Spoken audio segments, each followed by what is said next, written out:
सेवकों का बलिदान हुआ है, तब जाकर ये अयोध्या का मंदिर बना है। शिवसेना के भी लोग वहाँ थे, विश्व हिंदू परिषद के थे, और भी थे, बजरंग दल के थे। ये जानकारी उनको होनी चाहिए, शायद ये लोग नहीं होंगे बीजेपी के लोग। हाँ, रथ यात्रा जो निकाली थी अडवाणी साहब ने, वो क्यों निकाली थी? खून खराबा तो हुआ है, शरीर पूरी लाल हो गई थी, कर सेवकों के खून से बह रही थी, हमने देखा है। हाँ, ये तो बात छोड़िए। गोधरा साबरमती एक्सप्रेस क्यों हुआ? ये भी अयोध्या का ही कनेक्शन था ना। आप झूठ मत बोलिए भाई साहब, आप देश के गृह मंत्री हो। अगर आपको ये श्रेय देना है मंदिर का, तो सर्वोच्च न्यायालय को देना चाहिए। लेकिन अयोध्या की भूमि, शरयू नदी, ये हिंदू कर सेवक उनके खून से, बलिदान से भरी है, और ये सबको मालूम। अगर आप ऐसा कहते हो तो ये कर सेवकों का, हिंदू संगठन का अपमान है कि बिना खून बहाए हुए राम मंदिर का निर्माण हुआ।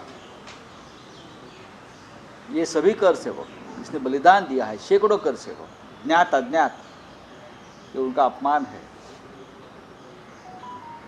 जो सीबीआई ने एक जो मुकदमा चलाया, उसमें हम सब लोग थे, बाला साहब ठाकरे भी थे, अडवाणी साहब थे, सभी थे। आप कहाँ थे? सब लोग कहाँ थी? लोकल लोग थे बीजेपी। तो इस प्रकार से बात करना, एक तो राम मंदिर निर्माण का जो पूरा मूवमेंट है, इस मूवमेंट में जो लोगों ने बलिदान किया है, खून बहाया है, जेल में गए, मुकदमे झेले, उनका अपमान है। सर, दूसरा सवाल जानना चाहिए, कैग रिपोर्ट एक सामने है जिसमें 3 ऑफिसर को ट्रांसफर किया गया। आयुष्मान भारत घोटाला, नेशनल हाईवे घोटाला। हालांकि मोदी जी ने नारा दिया था 2014 में, ना खाऊंगा ना खाने दूंगा। जब कैग रिपोर्ट आया, उनके 3 ऑफिसर को बड़े मोदी जी के नारे के बारे में छोड़ दीजिए, वो नारेबाजी 10 साल से चलती आई है। कुछ लोग खा रहे हैं, कुछ लोग ढकार देकर भी उनका पेट नहीं भर रहा है, और बहुत से आबादी गरीब और दुर्बल अवस्था में है। राहुल गांधी जी ने कहा है ना, 2 लोग बेच रहे हैं, 2 लोग खरीद रहे हैं, यही देश की स्थिति है। तो ये जो अब सामने आते हैं घोटाले, अब धीरे धीरे 2024 तक पूरा समुद्र ऊपर आ जाएगा घोटाले का। बोलिए, अब बोला काय? एकनाथ शिंदे यांचा अपवाद होणार होता असं म्हणजे काय, सुरक्षा काढण्यात आली होती। हां, मग कुठेतरी आम्ही सोड रे, याआधी देखील हा विषय काढण्यात आला होता। किरकोळ ॲक्च्युअली लोक आहेत. सर, दुसरी गोष्ट म्हणजे मेट्रोचा जे कारशेड पंचकुला तिथे होणार होतं, ज्यावेळी उद्धव ठाकरे त्यावेळी अनेक लिटिगेशन्स इश्यू आले. आज MMRDAने 506 कोटीचा निधी देऊन त्याच ठिकाणी, त्याच कांद्याच्या जागेवर मेट्रो 6चं कारशेड बांधणार असं जाहीर केलं. काय वाटतं? काय वाटतं म्हणजे उद्धव ठाकरे यांची भूमिका योग्य होती. जे आरे आरे आरे आरे करत होते, आज शेवटी तुमचं सरकार आहे आणि तुम्हीही त्याच जागेवरती कारशेड उभी करताय. किती काळ गेला मधला? 3 वर्षाचा काळ मधला निघून गेला. किती खर्च वाढला, वेळ गेला, लोकांना त्रास झाला. अजूनही रस्ते तिथे ब्लॉक होत आहेत त्या भागामध्ये. इतक्याला मेट्रो सुरू झाली असती.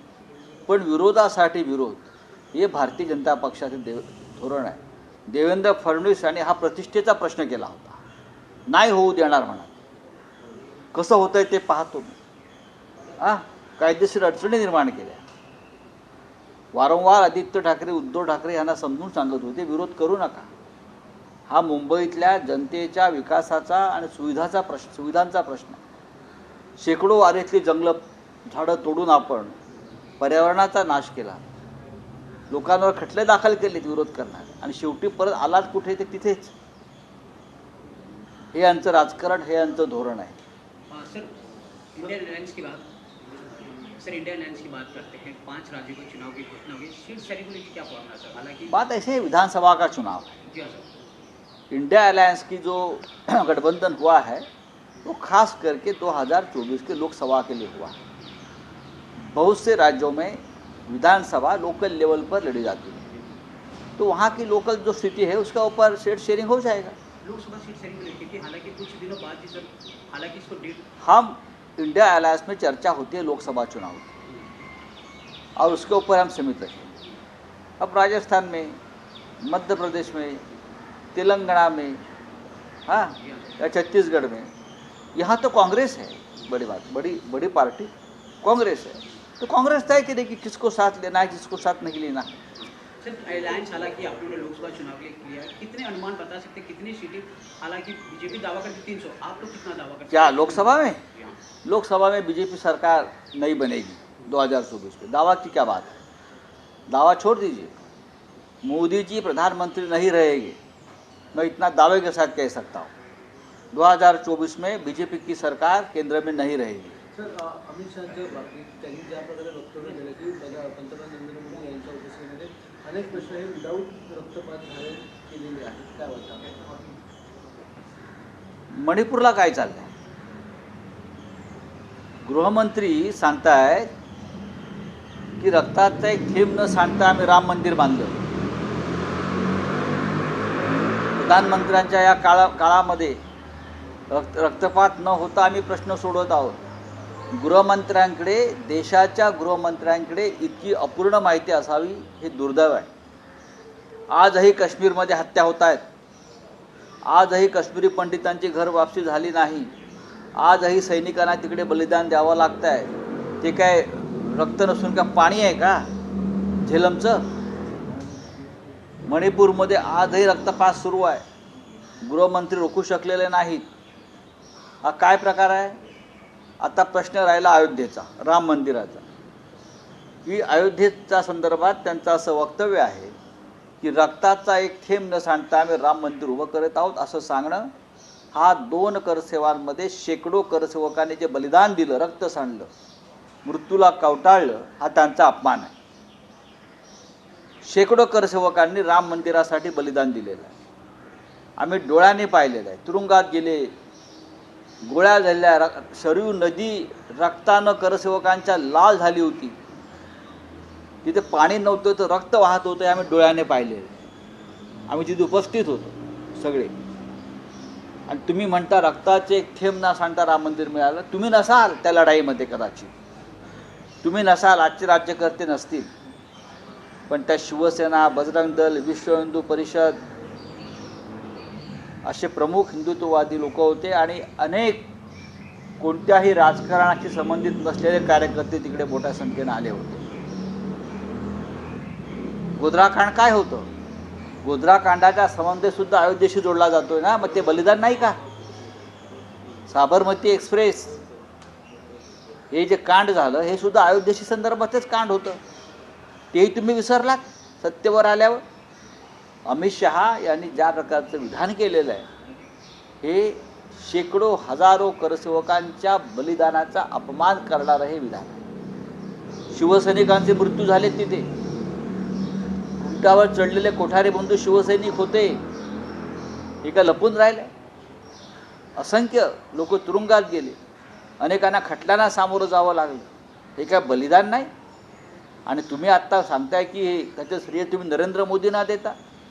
आज हे मंदिर उभं होते त्याचं श्रेय करसेवकांबरोबर, त्यांच्या बलिदानाबरोबरच सर्वोच्च न्यायालयाला द्यायला पाहिजे, बस, बाकी कोणाचे श्रेय नाही। चलिए, शरद पवारचा राजीनामा देण्याचं मागचं कारण म्हणजे सुप्रिया सुळेंना अध्यक्ष बनवलं होतं आणि भाजप सोबत जायचं होतं असं छगन भुजबळ यांनी गौप्यस्फोट केला। काय वाटतं? ते जाताना देखील बोलले की मी जाऊन बघून येतो आणि सत्तेत सामील झाले। काय तुम्ही ह्यांच्यावरती विश्वास ठेवता? ईडी आणि सीबीआयला घाबरून पळून गेलेले लोक आहेत बरं का, तुम्ही ह्यांच्यावरती कशाला विश्वास ठेवताय?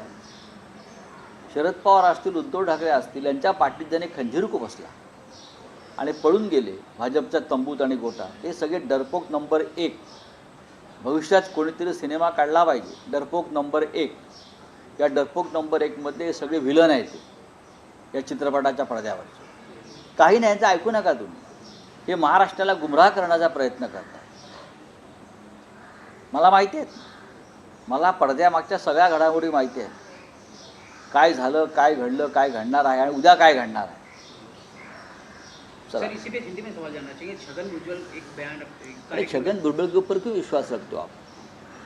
जो आदमी पहले बाला साहब ठाकरे के साथ बेईमानी करके चले गए, बाद में उनके मेंटोर शरद पवार साहब को गाली देकर भाग गए, ये डरपोक लोग हैं. ये ईडी सीबीआई के डर से भाग गए और कुछ नहीं है. वो बोलेंगे और आप सुनेंगे. जनता विश्वास नहीं रखते उनके ऊपर. सब कुछ जो दिया है ये लोगों को, ये बाला साहब ठाकरे और शरद पवार साहब ने दिया है. सब कुछ. आप उनसे ईमान नहीं रख पाते तो आपके शब्दों पर कौन विश्वास रखेगा?